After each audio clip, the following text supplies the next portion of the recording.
अस्सलाम वालेकुम, मैं हूं हैदर अजहर और आप देख रहे हैं Sports Lounge presented by World 777 news. हम आज अपने प्रोग्राम में बात करेंगे पाकिस्तान वर्सेस बांग्लादेश की, जो आज खेला गया। It was a dead rubber in this tri nation series, लेकिन उसमें पाकिस्तान के लिए क्या लेसन है सीखने को, वील डिस्कस देम। उसके अलावा till the time of the recording of the show इस वक्त पाकिस्तान वुमेन्स टीम चेस कर रही है एक total against Sri Lanka women's team, और इस वक्त 21 इज़ रिक्वायर्ड ऑफ 21 बॉल्स। तो कोशिश करेंगे कि इस शो के दौरान ही आपको उस पर भी अपडेट दें। I know this will be a recorded show, by the time this show comes on air you will know the result, but we will try to talk about the impact of these performances by the Pakistan women's team overall on the women's game. Champions League पर नज़र डालेंगे. We'll also talk about your tweets. So we have a fully packed show for you lined up today. और मेरे साथ मौजूद है हर दफ़ा की तरह Rehan ul Haq. Rehan, let's dive right into, first of all, before we talk about the Bangladesh game, if the women's team reaches the final right now, how significant is that? Huge, specially जब Thailand से मैच हारे थे तो सारा narrative ये हो गया था कि वुमेंस क्रिकेट तरक्की नहीं कर रही, ये नहीं है, वो नहीं है, विदाउट कॉन्टेक्स्ट। द कॉन्टेक्स्ट ये है कि and I would like to mention KC Kinnaird college which plays a huge part in Pakistan women's cricket and has played a huge part, कि वहाँ पर a lot of these girls get scholarships and they play cricket there, and that is why वो वहाँ से आती हैं। and total Pakistan में कोई 4-5 ऐसी और जगह हैं जहाँ से ये आती हैं। तो बेसिकली आपके पास जो रिसोर्सेज हैं वो इतनी कम है, प्लेयर पूल इतना कम है, उसके बावजूद अगर आप इंडिया जैसी टीम्स के साथ कम्पीट भी कर रहे हैं, हराना तो एक बात की बात है, बट कम्पीट भी कर रहे हैं relative to their what infrastructure they have available to the infrastructure you have available, तो that is a huge achievement. And उसके बावजूद इतनी तनकीद का इनको निशाना बनाया जाता है, तो ये से reach the final it will be a humongous achievement, specially after that result against Thailand. अच्छा, और ये थोड़ा सा ये भी मैं मतलब एटलीस्ट पॉइंट आउट करूँगा, और शायद ज़रा आसान ज़्यादा हो जाता है इस वक्त ये, जब क्योंकि जब आप जीत रहे होते हैं ना, तो पॉजिटिव्स ड्रॉ करना बहुत आसान हो जाता है आपके लिए। I believe that this squad that is playing in the Asia cup is a healthy mix of experience and youth. इसके अंदर एक दो एलिमेंट्स और भी हैं। आई नो जब सिलेक्शन हुई थी तो जवेरिया को ना सेलेक्ट करने पर बहुत ज़्यादा तनकीद हुई थी, लेकिन अभी as far as this group of players is concerned, Nida Dar की परफॉर्मेंस होगी, Bismah probably not scoring at the rate that we would have liked, lekin still is a stabilizing factor, an anchor role, if you want to say that, because Pakistan apparently can't work without anchors. So I mean it's a good healthy mix, and I think it will make the transition easier for future players, especially अब जब women's league भी announce होगी। Absolutely, and I also feel कि मुझे याद है जब पाकिस्तान ने इंडिया के अगेंस्ट मैच जीता तो a lot of people said कि सिर्फ एक ही परफॉर्मर है इस टीम के अंदर, निदा डार, there is no other performer. Nida Dar is having an exceptional tournament. She's the 6th highest run scorer and 6th highest wicket taker of the tournament. So all round she's having a great tournament. But in 5 wins, Pakistan have had 5 different player of the match awards, which means everyone is chipping in, which means you have 5 different match winners in 5 different games. तो I mean this is very good for Pakistan cricket. Pakistan women's cricket के लिए बहुत ज़रूरी है आगे जाके कि ये जो अभी मैचेस हो रहे हैं इनके ऊपर ज़्यादा डिस्कशन हो, ज़्यादा मेन स्ट्रीम डिस्कशन हो। उसकी वजह ये है कि the more this gets highlighted the more future generations would want to play. And इससे मेरी ये गुजारिश है कि चलें विमेंस लीग हो जाए या जो भी हो जाए, लेकिन कॉलेजेस हो गए या आपके ग्रास रूट्स के ऊपर जो है उस पर इन्वेस्टमेंट की बहुत सख्त ज़रूरत है। And encourage them to play. I mean आप जितने मर्जी इसके लिए इश्यूज क्रिएट करें, आपको अंदाज़ा होना चाहिए कि हमारे कल्चर के अंदर for women to play cricket how difficult it is. And hats off to these women who are becoming inspirations and examples for future generations. ठीक है, और हम किसी की तारीफ करें और हम उसे जिंक्स ना करें, ये हो नहीं सकता। अभी मैं मतलब साथ साथ लाइव स्कोर कार्ड चेक कर रहा हूँ। बिस्मा मारूफ, हम नहीं आप, अच्छा चले जी, मैं जिंक्स ना करूँ। बिस्मा मारूफ हैज़ जस्ट गॉटन आउट, और अब पाकिस्तान रिक्वायर 16 of 15। इस वक्त निदा डार क्रीज पर है और उन्हें ज्वाइन किया आयशा नसीम ने। So I mean 16 required off the last 15 balls, they should be able to do this, लेकिन let's not You don't say that. Okay, let's not jinx it. अब चलते हैं फिर मेंस टीम की तरफ बात करते हैं, इस पे अपडेट आपको बाद में देते रहेंगे। आज पाकिस्तान ने बांग्लादेश के खिलाफ आखिरी ट्राई सीरीज का जो मैच था वो खेला अपना ग्रुप स्टेज का, and Pakistan manage to win this match. ये मैच इफेक्टिवली डेड रबर था क्योंकि कल न्यूजीलैंड ने बांग्लादेश को हराने के बाद अपनी जगह फाइनल में पक्की कर ली थी। Pakistan had already won 2 games and by the virtue of yesterday's result Pakistan had also secured their position in the final। लेकिन आज के मैच की जो सबसे सिग्निफिकेंट बात थी रिहान मेरे लिए, वो पहले थी जब पाकिस्तान बॉलिंग कर रहा था नसीम शाह, क्योंकि I know he is now been eased back after his illness. Naseem शाह's परफॉर्मेंस वाज प्रॉबली एक नसीम शाह की परफॉर्मेंस, और बैटिंग में जब हम जाएंगे तो नवाज़ की promotion in the batting order was the most significant. तो नसीम शाह की परफॉर्मेंस में मैं बात करना चाहता हूँ, लेकिन इससे पहले कि मैं उधर चलूँ, let's talk about Pakistan batting approach, because Pakistan अच्छा एक आउटिंग मिली बैटर्स को। 177 चेस कर रहे थे वो। हम जो पाकिस्तान के टॉप 2 हैं उन्हें भी टाइम इन द मिडल मिला, लेकिन एक बार फिर हमने देखा कि Pakistan promoted Nawaz up the order and it reaped benefits for Pakistan. Absolutely. अभी तक जितने भी मैचेस हुए हैं पाकिस्तान ने जब फ्लेक्सिबल बैटिंग ऑर्डर यूज़ किया है, विच मींस कि शादाब या नवाज 4 या 5 के ऊपर आए, टॉप 3 के ऊपर आपके रिजवान, बाबर, शान मसूद, अगर आपकी अर्ली विकेट नहीं गिरती तो ये तीनों ही आपके आएंगे। अगर आपकी लेट विकेट नहीं गिरती तो फॉर एग्जांपल अगर पहले 10 ओवर में विकेट गिर जाती है तो शान ही आएंगे बैटिंग करने नंबर 3 के ऊपर। उसके बाद 4-5 के ऊपर अगर आप फ्लेक्सिबल बैटिंग ऑर्डर करेंगे तो उसके रिजल्ट्स ये हैं, नवाज और शादाब जब भी प्रमोट हुए हैं बैटिंग ऑर्डर के अंदर तो they have delivered 4 out of 5 times and Pakistan have one 4 out of those 5 matches. Yes, वो जो 4 विन्स हैं वो चेसेस के अंदर हैं, लेकिन उसके बावजूद अगर आप देखें तो it is working, a method that's working. जो आपको मिडिल ऑर्डर के ऊपर कंप्लेंट्स है नंबर 4, 5, 6 के ऊपर, वो ये दोनों कवर कर सकते हैं। इसकी वजह से ये होता है कि जब आपके बाकी प्लेयर्स की बारी आती है तो स्पिनर्स के ओवर काफ़ी हद तक ख़त्म हो चुके होते हैं, तो Iftikhar is more comfortable playing pace, Asif is more comfortable playing pace, तो आपको उस चीज़ का फ़ायदा हो जाता है। अब एक बहुत इंटरेस्टिंग स्टैट्स हैं क्रिक विज ने शेयर किए हुए थे, I really like that piece Freddie Wilde ने किया हुआ था, जिसके ऊपर उसने ये बोला हुआ था कि हाई पेस के अगेंस्ट क्या स्ट्राइक रेट्स और ये वो है। Shadab is very good against spin, high pace के अगेंस्ट उसका इतना अच्छा रिकॉर्ड नहीं है।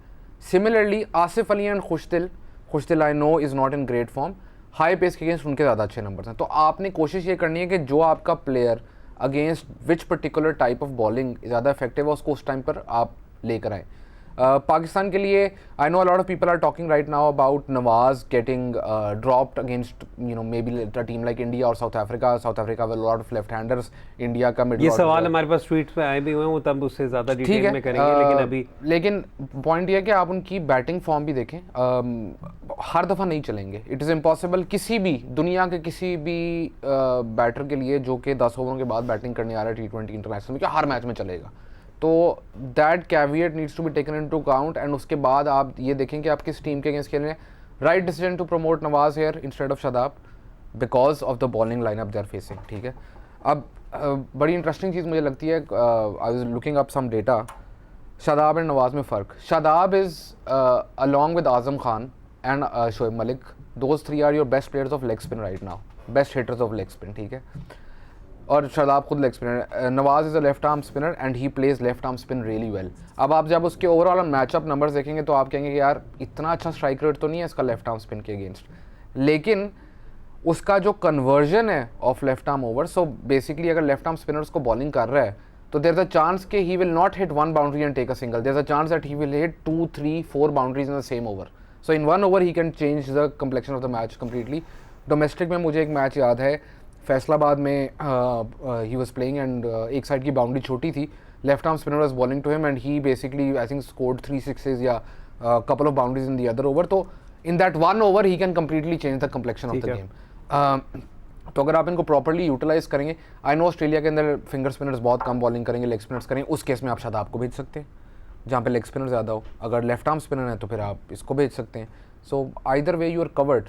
अच्छा, मैं यहाँ पर एक और भी एक देता चलूँ, फिर से एक क्लैरिफिकेशन देता चलूँ। When we talk about flexible batting order, सिर्फ शादाब और नवाज की बात नहीं होती वो। I mean it pretty much means कि आप किसी को सिचुएशन के मुताबिक, मैचअप के मुताबिक पहले भेजें या बाद में भेजें। केस इन पॉइंट, मतलब आज भी आज क्या हैदर को उन्होंने पहले भेजा था. Yes, yes. Haider came in at 3. Yeah. That is also, that tells you that there is some idea of flexibility Yes. as far as the batting order is concerned. वरना अगर आप प्रॉपर उनकी लाइनअप के मुताबिक चलें तो शान is slated to be there Yes, at number 3. देखिए- आसिफ को ऊपर भेजना. शान मेक्स कंप्लीट सेंस. अगर आपकी पावर प्ले में विकेट गिर रही है या आपकी मिडल में विकेट गिरी है, he play spin really well. ठीक है, I know there is a lot of criticism on his strike rates and everything recently, but अगर आप उसका स्पिन के अगेंस्ट मैचअप देखें over the last 2 years, so he's a good option in those middle overs. But if your wicket is falling after 10 overs, first wicket is falling, तो फिर आपको चाहिए कि आप मैक्सिमाइज करें, एंड स्पेशली अगर Because Shan will take 10-12 balls to get into the game. मतलब वो पहली दफा से intent तो आएगा. नहीं, depends on the bowler type as well ना. Okay. ठीक है, तो अगर ऑफ स्पिनर बॉलिंग कर रहा है उसको, तो फिर उसको 10-12 बॉलें नहीं लगेंगी, फिर वो जल्दी अटैक कर लेगा. बिकॉज लेफ्ट आर्म ऑर्थोडॉक्स भी है तो उसे वो हाँ, he plays off spin really well. तो वो डिपेंड करता है कौन सा बॉलर बॉलिंग कर रहा है. लेकिन अगर आपकी इस तरह की सिचुएशन है 10 ओवरों के बाद आपके चेस सामने या टारगेट आपके सामने, तो आपको उस मुताबिक अपना बैटिंग ऑर्डर एडजस्ट करना चाहिए. That is why Pakistan are better chasing team. And I know everyone right now feels के पूरी दुनिया की हर टीम जो है वो चेसिंग टीम अच्छी है. ऐसा नहीं है. जो डिफरेंस पाकिस्तान का बैटिंग फर्स्ट और चेसिंग में है, वैसा डिफरेंस सिर्फ पाकिस्तान और इंडिया का ही है. ठीक है. वो इतना against bigger teams especially the difference is huge. अच्छा Rehan, we have to take a break, लेकिन साथ साथ आपको अपडेट देता चलूँ. There is a massive hiccup right now with the Pakistan team's chase Sri Lanka women's team, क्योंकि अभी एक और विकेट गिर गई है पाकिस्तान की. एंड सेकंड लास्ट ओवर में इतनी उतने तरीके से अच्छे तरीके से नहीं खेल सके. I think they required 13 runs off 12 balls, लेकिन अब starting off the last over they now require 9 runs. So लेंगे एक शॉर्ट ब्रेक के बाद जब वापस आएंगे तो कॉन्वर्सेशन को कंटिन्यू रखेंगे on cricket. We also have we also need to discuss England versus Australia. तो ज़रूर हमें ज्वाइन कीजिएगा. देखते रहें Sports Lounge. Will be right back.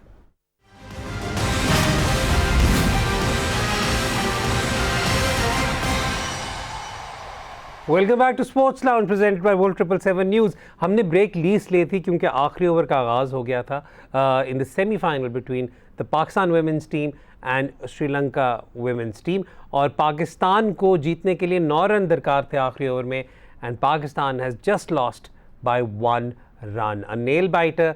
And I mean बिल्कुल सन्नाटा सा छा गया इधर स्टूडियो में भी. So disappointing result for Pakistan. लेकिन रेहान, आई थिंक मेरा सिर्फ यही वाली चीज़ मैं कहूँगा कि रिजल्ट की वक्त मैं बात करूँ, ओवरऑल परफॉर्मेंस की मैं बात नहीं कर रहा. सिर्फ हम आपकी वजह से मैच आ रहे हैं. मैं उस वक्त आपको कह रहा था कि ना कहें. We are in a comfortable position. ये I apologise to the entire country for this. Please. लेकिन प्लीज इस रिजल्ट से do not take away from the major strides in the development that this women's team has made during this tournament. बहुत आसान है इस match पर significantly तनकीद करना. बहुत आसान होगा आपको comparisons draw करना between the men's game and the women's game. लेकिन the fact of the matter is, और ये हम पहले भी बात कर रहे थे कि इस टीम ने बहुत ज़्यादा progress की है by unnecessarily picking some points out from this match or the Thailand match would then be counterproductive overall. नहीं, अगर आपने क्रिटिसाइज करना तो कंस्ट्रक्टिव क्रिटिसिज्म में कोई हर्ज नहीं है. Pakistan could have won this match, should have won this match, that's fine. But अगर आप इस मैच के बाद ये कहना शुरू कर देंगे जी वुमेन्स क्रिकेट ख़त्म कर दो और दोबारा कहो कि हाँ देखा हमने कहा था ना, तो दैट इज़ counterproductive. मतलब अब मैंने पूरा मैच नहीं देखा, लेकिन my first instinct would be that everyone will probably talk about the captain's innings, about playing 40 odd balls and scoring run a ball. But I again आपको समझने की ज़रूरत है कि कैसे the women game is played, especially in this part of the world. To understand that. खैर, let's move forward. थोड़ा सा पाकिस्तान men's team की तरफ वापस आते हैं. Let's try to talk about the bowling as far as Pakistan is concerned. मैंने कहा नसीम शाह का वापस आके bowling करना was very very significant. Similarly, Mohammad Wasim भी आपको बेहतर उसमें नजर आए. I believe Hasnain was slightly unlucky. Because he's still coming in, he's still running in, he's still hitting the hard areas. लेकिन the problem is consistency. Consistency generally जो हसनैन वो अपने बॉलिंग एक्शन चेंज करने के बाद वापस आया, तो कंसिस्टेंसी में थोड़ा टाइम लगेगा. थोड़ा टाइम से मतलब ये नहीं कि 2 सीरीज़ या 3 सीरीज़. जब भी कोई बॉलर अपना एक्शन चेंज करके वापस आता है तो उसको अपनी हर चीज़ चेंज करनी पड़ती है, the way you run in, जिस तरह अपनी रिस्ट लॉक करते हैं, everything has to change and it takes quite a while to get back to your, क्योंकि जो आपका दूसरा एक्शन होता है वो आपका कम से कम 9-10 साल की उम्र से वो बना पड़ा होता है। Exactly, and this is not a justification कि उसको रन ज़्यादा पड़ रहे हैं, दिस इज जस्ट फैक्चुअल कि कोई भी बॉलर हो दुनिया में, आप हिस्ट्री उठाकर देख लें, जिसके भी बॉलिंग एक्शन के ऊपर सवाल उठा है उसके बाद उसको टाइम लगा है वापस आने में, तो he still has the pace which is extraordinary कि अभी तक वो उस पेस पे बॉलिंग कर रहा है। बट पाकिस्तान के लिए वही बात है, अगर नसीम फिट हैं और अगर शाहीन शाह अफरीदी वापस आ रहे हैं, आपके पास हारिस रऊफ हैं, 3 तो आपके फास्ट बॉलिंग स्पॉट्स कंफर्म्ड हैं। तो if you want to play with that fourth pacer plus Nawaz and Shadab, तो वो फोर्थ पेसर कौन सा होना चाहिए? उसमें इस वक्त वसीम, हसनैन एंड शाहनवाज जानी, ये 3 ऑप्शन हैं आपके पास, and none of them is actually a bad option. अगर वो छठे बॉलर के तौर पर खेल रहे हैं तो none of them is a bad option in terms of an enforcer that you can use somewhere in the innings. नहीं, but to be honest you Rehan, थोड़ा सा आप जब फोर्थ सीमर लाते हैं तो मेरे दिमाग में तो यही है कि अनलेस कि बहुत ही सीमिंग कंडीशंस हो, that person needs to hold his own with the bat. देखिए आइडियली तो आपको ऑलराउंडर लेके जाना चाहिए था, पर अभी ये स्क्वाड है ना। नहीं, तो इसी स्क्वाड में मैं कह रहा हूँ ना, इस स्क्वाड के अंदर भी अगर आपने देखना है, क्योंकि मैं सबको ये भी बताता चलूँ कि Shaheen Afridi actually rates himself really highly with the bat as well. मैंने आपको पहले ही कहा था they all do, but in that scenario बल्कि शाहीन ने तो अपने आप को आई थिंक 7 और 8 पे भी खिलाया हुआ है it Lahore. yes he also hit I think 3 or 4 6 in 1 over। वो जो सुपर ओवर वाला, और दूसरी बात ये कि शाहीन जो अपने आप को बैटिंग में रेट करते हैं वो कोई फ्लूक नहीं है, he has worked really hard over the last 2 years on his batting। So I mean जब आप उस कॉन्टेक्स्ट में देखते हैं तो अगर 7 तक आपका से नवाज या वॉट एवर आपका जो उस वक्त बैटिंग ऑर्डर की सिचुएशन है, नवाज शादाब 7 तक अगर वो भी आते हैं तो फिर देन मैं अभी भी चाहूँगा कि 8 पे प्रॉबली शाहीन के ऊपर भी एक कवर आपको और मिले if you want to bring in fourth seamer. देखें आपका जो नंबर 5-6 है ना, नंबर 5 या 6 पे पिछले 2.5 साल के अंदर उसका एवरेज एंट्री पॉइंट जिस टाइम पे वो बैटिंग करने आता है वो तकरीबन 17.3 ओवर्स है, ठीक है।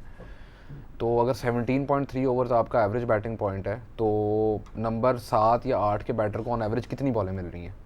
हार्डली एक, ठीक है। अगर 21 बॉलें 10 बॉलें वो खेलेगा, अब वो 10 बॉलें अगर आपको लगता है कि वो 4 नहीं खेल सकते तो फिर वो खेल सकते हैं, ठीक है। पॉइंट ये है कि आपने स्ट्रेंथन करनी है अपनी टीम, आपने देखना है कि individuals are a separate conversation, but for the good of the team it is better that you have an extra fast bowling option. अगर ये वर्ल्ड कप T20 दुनिया में किसी और वेन्यू पे हो रहा होता तो ये इतनी आर्गूमेंट नहीं होती। Finger spinners are the least effective bowling type in Australia, ठीक है। 1-2 वेन्यूज़ के ऊपर अच्छे हैं लेकिन overall it's either high pace, medium pacers का भी इधर हाई पेस वर्क्स या लेग स्पिनर वर्क्स, ठीक है। तो उस केस के अंदर playing bowling Nawaz for 4 overs in a row in the middle is a risk. अच्छा, then with my obsession with wrist spin, argument to play 2 wrist spinners in Australia? तो अगर आप 2 रिस्ट स्पिनर ऑस्ट्रेलिया में खिलाने, दूसरा आप कादिर का कह रहे हैं, या इस वक्त तो कादिर स्क्वाड में, वो तो रिजर्व्स में है। नहीं, बट मैं यही कह रहा हूँ ना कि अगर आपने फिर ऊपर लाना हो तो ये वाले आप पंडोरास बॉक्स नहीं खोले। मेरा इसमें यह है कि क्यों, अच्छा मैं वैसे ये भी बता दूँ, एज ए फ्रेंचाइज आप प्रॉब्ली कुछ चीज़ों पे एक्सपेरिमेंटेशंस करते हुए ज़्यादा खुले चलते हैं, प्रोसीड करते हैं, लेकिन अगर बायलैटरल नहीं है और एक्चुअल वर्ल्ड टूर्नामेंट है तो वहाँ पर एक्सपेरिमेंट। और दूसरी चीज़ ये है कि फ्रेंचाइज और इंटरनेशनल क्रिकेट का कंपैरिजन में आप ये भी देखेंगे, अगर फ्रेंचाइज टीम के पास एक सर्टन टाइप ऑफ प्लेयर मौजूद नहीं है तो उसकी जगह एक इंटरनेशनल प्लेयर ले आएंगे, ठीक है। अब इंटरनेशनल में तो आप वही प्लेयर्स लेके आ सकते हैं ना जो आपकी कंट्री के हैं, जो नेशनैलिटी होल्डर्स हैं, तो आपके पास यही है और इसी को आपने मैनेज करना है। आपने इसी को मैनेज करना है। अच्छा, let's talk about some of the other teams. मैंने जिस तरह आप पिछले शो में कहा था कि हम कोशिश करेंगे कि जो दूसरे बड़े कंटेंडर्स हैं इस वर्ल्ड कप में उन पर भी बात करें। हम ऑलरेडी साउथ अफ्रीका, इंडिया पर, ऑस्ट्रेलिया, इंग्लैंड पे भी बात कर चुके हुए हैं, वेस्ट इंडीज़ पे भी बात कर चुके हुए हैं।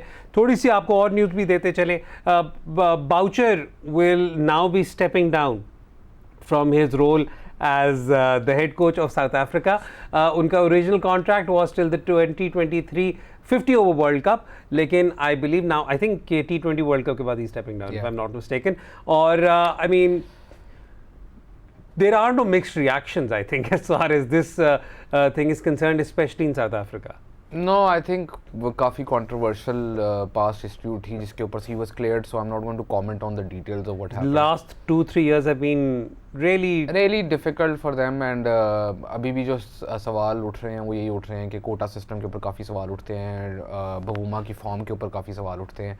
तो या I think that's a topic that needs an entire show. yeah. तो वील डिस्कस इट सम चल अदर टाइम. लेकिन चलते हैं. कल इंग्लैंड और ऑस्ट्रेलिया वर्सेस इंग्लैंड एक और T20 भी हुआ था. इनकी सीरीज चल रही है कैनबरा में और it's a best of 3 series which England has already one by 2-0 और उसमें हमारे लिए जो चीज़ें थी देखने के लिए वो ये थी कि कैसे अपनी कॉम्बिनेशन वगैरह को ट्राई आउट करते हैं. हमने पिछले शो में बात की थी ऑस्ट्रेलिया के मिडल ऑर्डर की बात की थी. हमने बात की थी कि आपके पास मैक्सवेल हैं, आपके पास टिम डेविड हैं, आपके पास मैथ्यू वेड हैं. हमने अपनी हर कॉन्वर्सेशन में स्टॉइनस को कैसे मिस किया, मुझे अभी तक ये वाली समझ नहीं आ रही क्योंकि ना वो वाली बात है ना, spoiled for choices. Mitch Marsh की तो हम ऑलरेडी बात कर चुके हैं. कल भी मिच मार्श को they promoted him up the order. Amazing use. वो भी अभी मुझे लगता है कि फिंच, ग्रीन और वार्नर की एडजस्टमेंट में मिच मार्श 4 पे इस वक्त एडजस्ट हो रहे हैं. इफ नॉट नहीं, I think Warner and Finch will eventually open. Marsh will come at 3. I know Finch की इतनी अच्छी फॉर्म नहीं है बट अभी अगर आप ऑस्ट्रेलिया की बैटिंग देखें तो I know that couldn't chase the total in the end but it's scary. और ऑस्ट्रेलिया में एक और चीज़ है, अगर आप ऑस्ट्रेलिया में पिछले सिर्फ इंटरनेशनल क्रिकेट की बात नहीं कर रहा, अगर आप बिग बैश भी उठाकर देख लें तो the most important phase of play for scoring runs is the power play. अगर आप पावर प्ले जीतते हैं तो you have a high chance of winning the match. ठीक है, अब पावर प्ले के अंदर क्या है, क्योंकि once the field spread, so Australia में देयर इज दिस थिंग कि हर बंदा बात करता है कि जो ऑस्ट्रेलिया में बाउंड्री बहुत बड़ी है. ऑस्ट्रेलिया में स्टेट बाउंड्री इतनी बड़ी नहीं है. It's a square boundaries that are huge on some venues, not all venues. लेकिन जिधर पाकिस्तान के मैचेस फॉर एग्जांपल हो रहे हैं they are huge square boundaries. तो टीम्स क्या करती हैं, वो instead of trying to bowl yorkers और full they bowl short into the pitch, ताकि अगर शॉट मारनी भी है तो बिग बाउंड्री वाली साइड के ऊपर शॉट लगे. उस केस के अंदर आपकी boundary percentage drastically decreases in the middle overs. तो आपको ये चाहिए कि वो आपने अपना जो पावर प्ले है उसको मैक्सिमाइज करना है. ना Australia have everything in their team to maximise that power play because Warner, even out of form Finch, Marsh, जिसको भी वो अगर 4 पर भी किसी और को भेज देते हैं. Glenn Maxwell is in horrible form. पिछली 20 इनिंग्स में 112 का स्ट्राइक रेट और 15 के करीब की उनकी एवरेज है. पिछले 2 सालों में मैक्सवेल हैज़, आई मीन उनकी इंटरनेशनल अच्छी इनिंग्स तो you can actually count on one hand. या I think on one finger but that does not mean कि वो बुरा प्लेयर है. उसका ये मतलब है कि बैड पैच है, लेकिन क्योंकि he is that sort of a match winner कि दे बैंक ऑन हिम कि इसका success rate eventually he will win us one match. And they are covered for Maxwell as well because अगर Maxwell नहीं भी चल रहा तो Marsh हैं, स्टॉइनिस हैं, टिम डेविड हैं, मैथ्यू वेड हैं. तो अभी तक किसी टीम ने होम पे वर्ल्ड T20 नहीं जीता. अगर कोई टीम जीत सकती है तो first team to break that jinx is it's Australia. अच्छा, वक्त हो रहा है ब्रेक का. ब्रेक पे जाने से पहले ये वाली बात भी मैं ज़रूर करता चलूँ कि इंग्लैंड के भी अगेन स्पॉइल्ड फॉर रिसोर्सेज. अब इंग्लैंड की तो खैर बहुत ही कई दफ़ा तो मुझे लगता है इसका England national team sports lounge नाम रख देना चाहिए जितनी हम इंग्लैंड की तारीफ़ें करते हैं. लेकिन उनकी जिस तरीके से उन्होंने भी जिस तरीके से रिकवर किया था to set up a decent total, that was also very very significant and a lesson for a number of these teams coming into the World Cup कि आपको क्या अप्रोच आपकी ऑस्ट्रेलिया में होनी चाहिए. वक्त हो रहा है ब्रेक का. ब्रेक के बाद जब वापस चलेंगे तो will talk about football, more specifically Champions League football. तो देखते हैं Sports Lounge. Will be right back.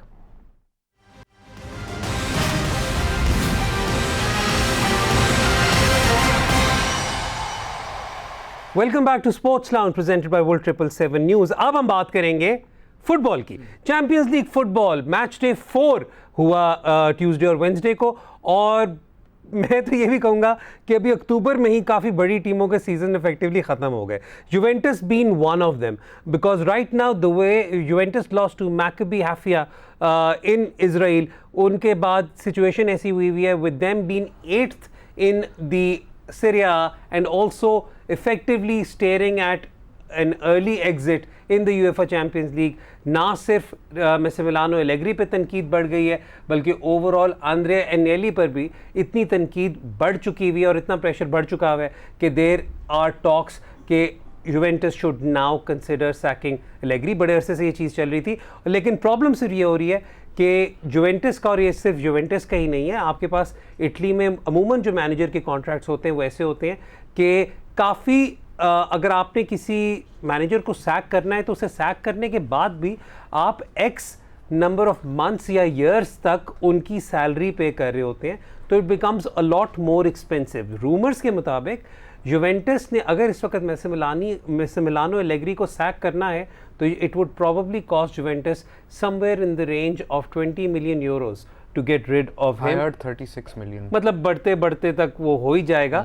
मतलब मैं आपको एक छोटी सी एग्जांपल और देता हूँ कि जब जोसे मूरिन्हो को जब इंटर को छोड़ा था जोसे मूरिन्हो ने, बार्सिलोना हैड टू पे सिग्निफिकेंटली. फिर उसके अलावा जब गुटूसो या कोई भी इस टाइप का मैनेजर फायर हुए थे तो 2 से 3 साल तक जो उनकी फी वो सैलरी थी, सेवरेंस पैकेजेस वो उनके देने पड़ते थे. तो जुवेंटस का तो ये सिचुएशन है. एक ये सिग्निफिकेंट मैच था. दूसरा easily match of the week had to be Barcelona versus Inter Milan. Absolutely peak Champions League football. उसकी वजह ये है कि by the way Inzaghi is under huge amounts of pressure as well. Serie A में Inter की कोई इतनी अच्छी परफॉर्मेंस नहीं रही. They won on the weekend 2-1 but they haven't been in great form. उसको चैंपियंस लीग की वजह से उसकी भी थोड़ी बचत हो रही है. So they beat Barcelona last week 1-0. It was a very close match. Inter nicked a goal but Barça had most of the possession. जब से इंटरनेशनल ब्रेक से वापस आए हैं, Barcelona are not the same team that was before the international break. Yes there have been a lot of injuries, ठीक है, but Inter also have injuries, and Inter were also not playing with their 100% fit team. Problem Barcelona are facing right now is कि when even against Celta Vigo, by the way Celta Vigo वाला match अगर किसी ने देखा तो last 20 to 25 minutes के अंदर Celta Vigo had about 4-5 really good chances. They missed them. एस्पास से मैच के बाद जो सेल्टा वीगो के प्लेयर हैं उनसे मैच के बाद इंटरव्यू उनसे पूछा कि यू फील अनलकी कि तुम ड्रॉ नहीं कर सके. They lost 1-0. He said draw तो दूर की बात, we should have easily won that match. That is how bad defensively Barcelona were, because every time Celta went into Barça's half, Barça did not have any answers. Similarly वो जो पहला goal है, Piqué completely goes to sleep. वो जो बरेला वाला था, Gavi goes to sleep. And this is not something which is happening now. ये बहुत मेजर प्रॉब्लम है. अगर आप प्लेयर्स चेंज भी कर लें तो सिस्टम ऐसा है कि 2-3 दफ़ा, even the second goal which Eric Garcia concedes, that first touch from Lautaro Martinez, उसके बाद what was that tackle, it could even have been a penalty. So Barcelona right now are defensively all over the place. Why they don't start Frankie de Jong is beyond me, because okay, Busquets is a really good player and still provides them. दुनिया में कोई और player वो काम नहीं कर सकता जो बुस्केट्स कर सकता है. देयर इज उसका टच, उसकी फ्लो है, लेकिन he can not do the same running numbers. Specially अगर दूसरी टीम काउंटर अटैक पर खेल रही है तो they are going to use their pace to attack you from the middle और go wide. Busquets does not have that pace और those legs any longer. तो why are you not playing Frenkie de Jong? मैंने जो reports पढ़ी थी और सुनी थी उसमें ये भी था कि अभी भी फ्रैंकी de Jong की कॉन्ट्रैक्ट नेगोशिएशंस वगैरह कुछ चल रही हैं. And this is the club's way of telling him कि बट मतलब they now need him there. But मेरा ये पॉइंट है ना खिलाएं ला लीगा के अंदर, ठीक है, चैंपियंस लीग के अंदर तो खिला लेना. बिकॉज अगर आप चैंपियंस लीग से अब नहीं, but the point that they want to make as far as Frankie de Jong, और ये by the way this is not something new, this is something which is very very common in leagues like La Liga and Serie A, जहाँ पर अगर आपको लगता है कि आपका player is not towing the company line तो आप उसे ट्रेनिंग भी सेपरेट कहते हैं कि जो अलहदा अपनी ट्रेनिंग करो, जो करनी है करो, और उसे यूजली नहीं डालते. इस वक्त में ये वाली बात है कि अगर वो उसे स्क्वाड में डाल रहे हैं तो I think they value him as a player. he's basically he's one of the वो जो जितनी भी उनकी ट्रेनिंग वगैरह जो all the reports that are coming from Barcelona, he's one of the more professional players in terms of turning up and the team really likes him. अब Barcelona की खूबसूरत बात ये है कि Madrid, Barcelona, Atletico Madrid, Spanish clubs में कि there is a media that is controlled by the club, then there is a media that is controlled by the players, ठीक है. So बार्सिलोना लोपोर्टा ने एक न्यूज़ लीक की जिसके अंदर उसने कहा कि जॉर्डी एल्बा जो हैं he is not taking a pay cut, ठीक है. So over the weekend, Jordi Alba had actually a really good game. He was one of their best defenders, but he was taken off. He was booed by the entire crowd because उससे पहले ये news leak हुई थी कि Jordi alba पे cut नहीं ले रहा, ठीक है. पे कट्स वगैरह सब छोड़ दें आप, आपने फाइनेंशियल लेवर्स एक्टिवेट किया, आपने अपने एसेट्स बेचे, सब कुछ बेचा इन अ होप कि आप चैंपियंस लीग के नेक्स्ट राउंड के लिए क्वालिफाई करेंगे, आपको टीवी राइट मनी आएगा, आपको कमर्शियल बेनिफिट ज़्यादा आएंगे. जिन स्पॉन्सर्स को आपने कमिट किया हुआ है उनके लिए भी वो चैंपियंस लीग की नेक्स्ट राउंड क्वालिफिकेशन बहुत ज़रूरी है. The financial ramifications of this result can potentially be really huge.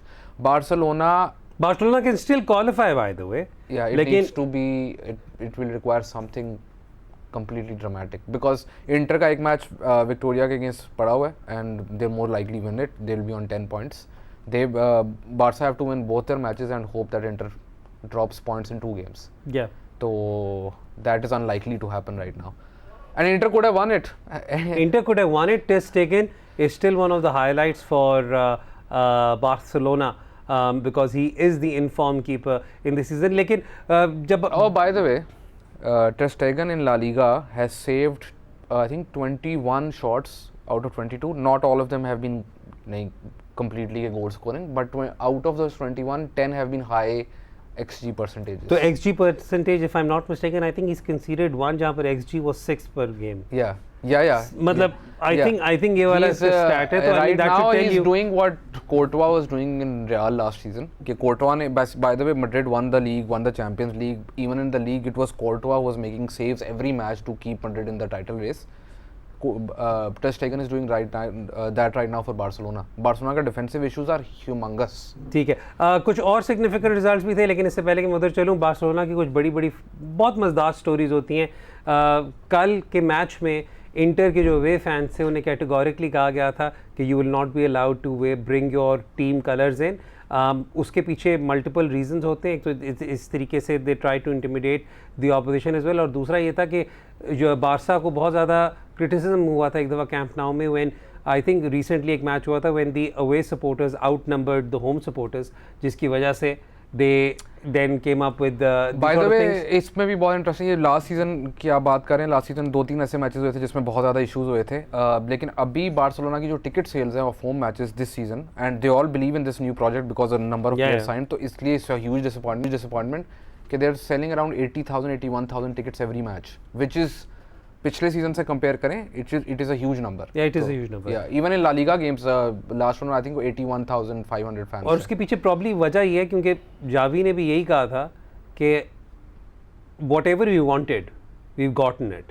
Now he actually said at the start of the season कि everything I asked for the club gave me. The and club now it is my job to fight for La Liga and the Champions League. तो इसलिए this result is a lot more well traumatic for Barca fans. अच्छा, थोड़ी सी और चलते हैं और champions League football में बात करें. कल मो साला ने एक रिकॉर्ड बनाया इन यूएफए चैंपियंस लीग जब उन्होंने 6 मिनट में अपनी हैट्रिक स्कोर की, और उन्होंने पहले 2 गोल तो बिल्कुल भी सेलिब्रेट नहीं किया क्योंकि we can clearly see that Mo Salah isn't the same मो साला that we're used to. Lekin I think the yesterday's performance and yesterday's goals will make a world of a difference to Mo Salah. I think he was that spark that DT Haman said that they need. ठीक है. So Mo Salah मतलब ये बात लगता है कि तब already ये लोग इफेक्टिवली जीत चुके थे. लेकिन उसके अलावा कुछ सिग्निफिकेंट रिजल्ट्स की अगर हम बात करें तो Atletico Madrid failed to win. Yes. And now I think they're also out. No, they're not out yet because they have a game with Porto. वो पोर्टो से ऑलरेडी जीत चुके हैं, तो अगर वो पोर्टो को हराते हैं तो they'll be 11 points with Porto. And head to head पे बेहतर होंगे. Head to head पे बेहतर होंगे, तो that's something in their own hands. But Atletico Madrid बहुत strange टीम उनकी इस सीजन के लिए. So जाओ Felix over the summer, Manchester United were willing to pay in excess of 100 million to sign जाओ फिलिक्स. ठीक है. एटलेटिको मैड्रिड ने कहा कि हमारा एक प्लेयर है जो अनटचेबल है, ये नहीं हम बेचेंगे, इसके अलावा जो चाहिए आपको ले लो. उन्होंने जाओ फिलिक्स नहीं बेचा. अब 120-30 मिलियन आपको मिला था. And not just Manchester United, by the way lot of other clubs also inquired about Joao Felix. They said he is untouchable. Okay, he is untouchable, he is not starting. कल 5 substitutions होती हैं, उससे पहले 3 attackers आते हैं. ठीक है, उन अटैकर्स में एक भी जाओ फिलिक्स नहीं है. And when he is doing his warm up, when the 5th substitute goes in, तो he throws his bib away and he is very angry. उससे पहले जब वो पिछले गेम वीक के अंदर जब उसको सब्स्टिट्यूट किया था तो he threw a tantrum and went down the tunnel as well. Joao Felix is a very, it's very interesting how they're treating Joao Felix, and it's very interesting कि जाओ Felix भी नहीं सीख रहे कि अगर वो सिमियोनी की टीम में खेल रहे हैं तो he has to play the Simeone way, otherwise he can't be in that team. And Simeone has made an example out of many players. He's not the first one. So I feel that that's a very broken relationship, and Atletico Madrid missed out on a huge amount of money, and उनके भी financial issues बहुत ज़्यादा हैं इस वक्त, because Atletico, a lot of people don't realize that Atletico are one of the highest spending clubs in Spain. They have the highest paid manager in Highest the world. paid manager. Their wage bill is humongous. ठीक है. Their staff gets paid a lot of money. They are, in terms of running of the club, the cost is a lot. So उनके लिए भी champions league के next round में qualification is essential. अच्छा, अगर आपने जाओ फीस को खिलाना ही नहीं था तो इससे बेहतर था वो 120 मिलियन ले लेते आप और आप फाइनेंशियली थोड़े स्टेबल हो जाते. तो राइट नाउ एटलेटिको में भी there is a divide, but Simeone still has power, unbelievable power amongst the fans, and उसकी वजह यह है कि even if the board wants to touch him, he is still untouchable. ठीक हो जी, वक्त हो रहा है ब्रेक का. ब्रेक के बाद जब वापस आएंगे तो आपके ट्वीट्स पर नजर डाल. तो स्टे विद अस, देखते हैं Sports Lounge. We'll be right back.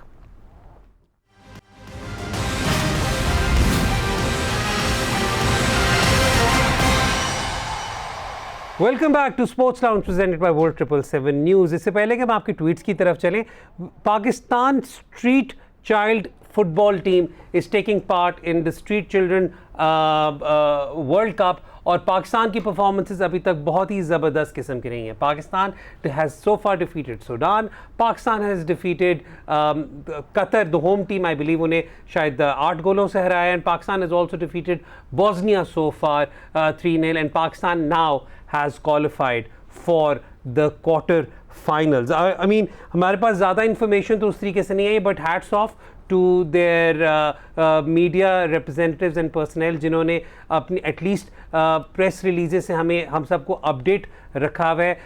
Images are coming out of these boys having a wonderful time, displaying some wonderful skill.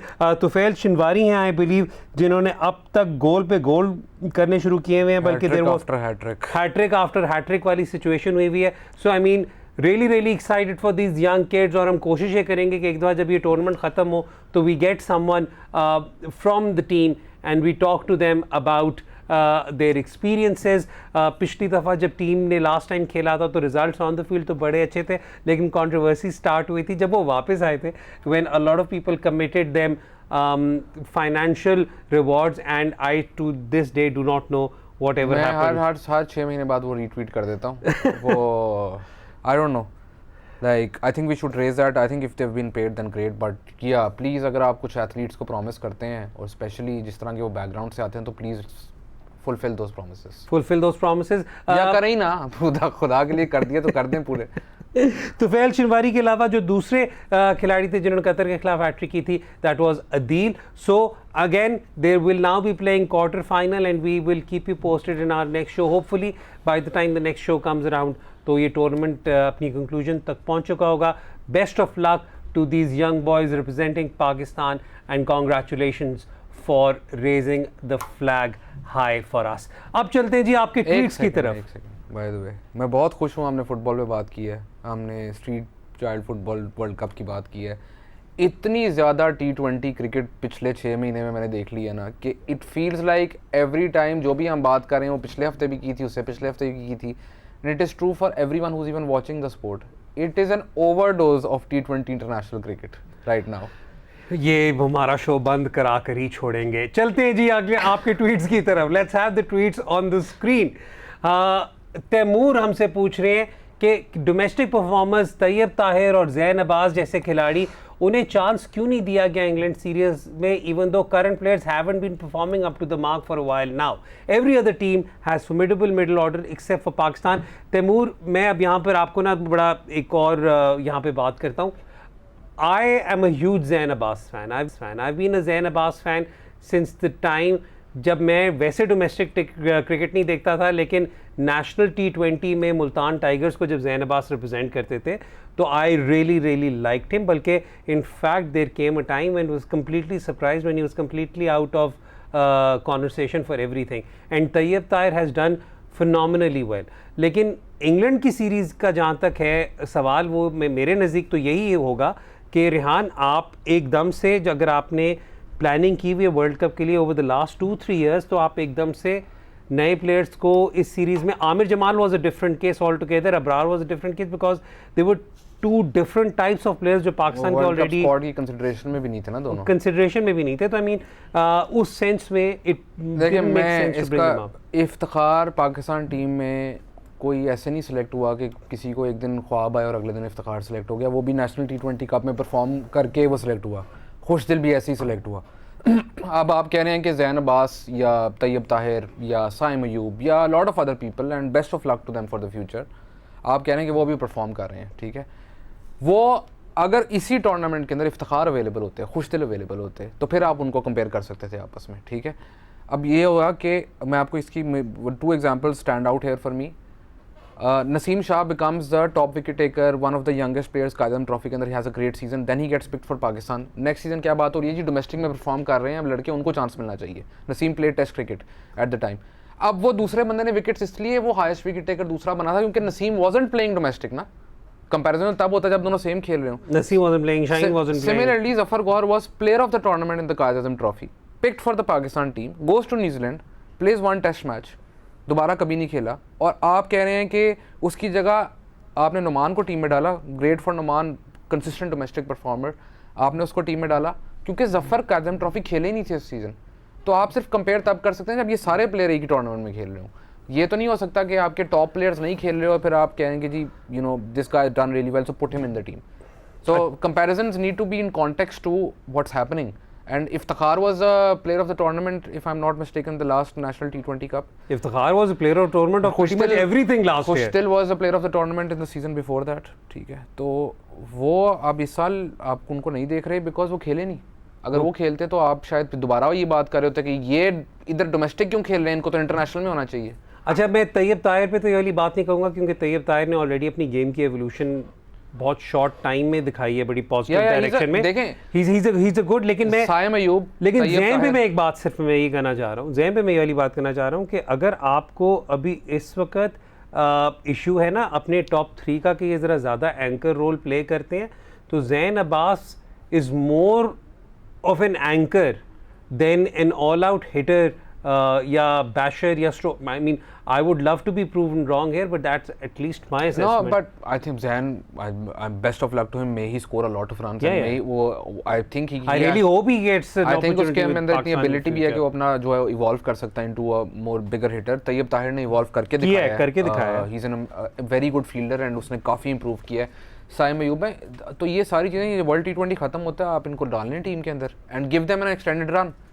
मेरा पॉइंट ये है कि आपने ज़ैन को डालना है, उसको डालना है, साइम अयूब को डालना है, या आपने तैयब ताहिर को डालना है, किसी भी डोमेस्टिक परफॉर्मर को डालना है, तो जब आप उनको डालेंगे ना नेशनल टीम के अंदर तो फिर आप कहेंगे कि डोमेस्टिक में तो कोई और परफॉर्म कर रहा है।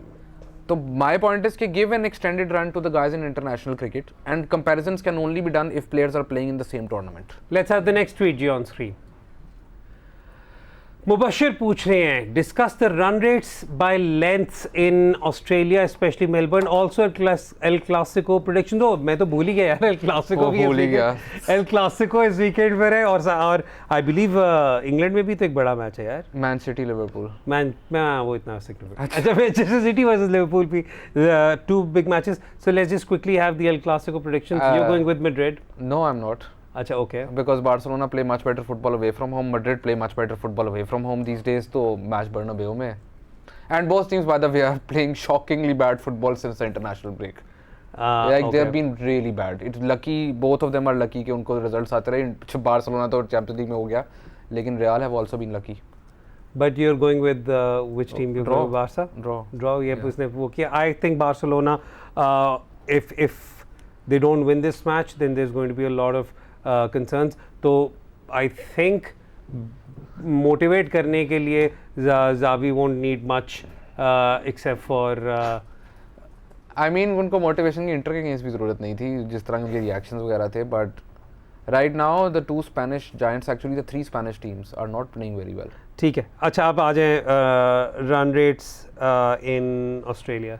इस पे शो कर लें एक सेपरेट जिसके अंदर हम हाँ, venue पे बात करें। I already made the tables, तो we can share it in the next episode. Yeah. चलें ठीक है, we will do that, we'll share the tables and we'll Yeah. discuss the different approaches on different venues. चलते हैं जी अगले सवाल की तरफ। अदनान पूछ रहे हैं कि आर्सेनल की स्क्वाड देखने के बाद are the serious contenders for the title और things would fall apart after Christmas, और who's better at Gabriel at Arsenal और एंटनी फ्रॉम यूनाइटेड। अच्छा अदनान, अगेन आई नो आपका आर्सेनल बायस है इसके अंदर, लेकिन आई थिंक हमने ये पहले भी जब कॉन्वर्सेशन की थी कि आर्टेटा ने जिस तरीके से टीम को शेप अप किया है, he has all the resources to make a deep run. However squad wise City की स्क्वाड इज सिग्निफिकेंटली बेटर। देखें, अगर किसी मौजज़े के तहत 38 के 38 लीग मैचेस के लिए आर्सेनल को इंजरीज नहीं होती तो then they can challenge. Arsenal का सीन ये है कि अगर Saliba, then Thomas Partey who is very injury prone, and Gabriel Jesus, ठीक है, ये तीन अगर इनका स्पाइन रहेगा ना तो they will challenge any team. Problem यह है कि उन तीनों का लेवल कभी भी सीज़न के दौरान अगर थोड़ा डिप करता है तो do they have enough strength in the squad that I know there's Thomas Partey का खास करके आर्सेनल की जितनी मिडफील्ड को फ्लेक्सिबिलिटी मिलती है, even his passing range is really good, ठीक है। Saliba is a really good ball player, Jesus provides a link up play with the two wide man. Martinelli इसलिए बहुत अच्छा खेल रहे हैं because he can do that and Saka can play of him. तो Arsenal को ये दुआ करनी चाहिए कि ये तीन जो है ना ये फिट रहे। एंटनी वर्सेस मार्टिनेली, मैं उस पर जल्दी से एक जवाब दे दूँ ताकि ख़त्म करें इसे। I think considering the fact कि एंटनी ने बिल्कुल प्री सीजन भी नहीं किया था और आके वेनी के Martinelli is playing some, like right now he is one of the Martinelli top one of the five top creative players in the midfield this season, not talking about ever, this season. This season, however, I honestly think कि Antony के आने के बाद जो positive impact मिला है Manchester United को, specially एक क्रिएटिव आउटलेट के तौर पर, that is very very significant. So I mean this is again I mean, Martinelli has done so well that Chiche is actually thinking of picking him in the Brazil squad. In the Brazil squad. So Martinelli का तो इस वक्त I think comparison ये fair इसलिए नहीं है क्योंकि Martinelli actually had the opportunity to do the pre-season with Arsenal, जबकि Anthony has actually just parachuted into whatever setup Ten Hag has at. He came into his own manager setup. No, but in a setup where the players were different. Anthony की ceiling. Rehan time खत्म हो गया. Anthony की ceiling is really really high. Anthony की ceiling is really really high. Rehan, thank you so much for your analysis. आपको हमारा show कैसा लगा? अपना बैक हमें ज़रूर दीजिएगा। अगले शो तक we will probably have the situation clear as far as the Asian Women's Championship is concerned, Women's Cup is concerned, या Women's Asia Cup is concerned. Apologies for that, क्योंकि तब तक फाइनल हो जाएगा. We will try to bring a review overall of the tournament then as well, and we'll also try to talk about football in the next show as well. तो ज़रूर हमें अगली दफ़ा ज्वाइन कीजिएगा. Till next time, Haider Azhar को इजाज़त दें. खुदा हाफिज़.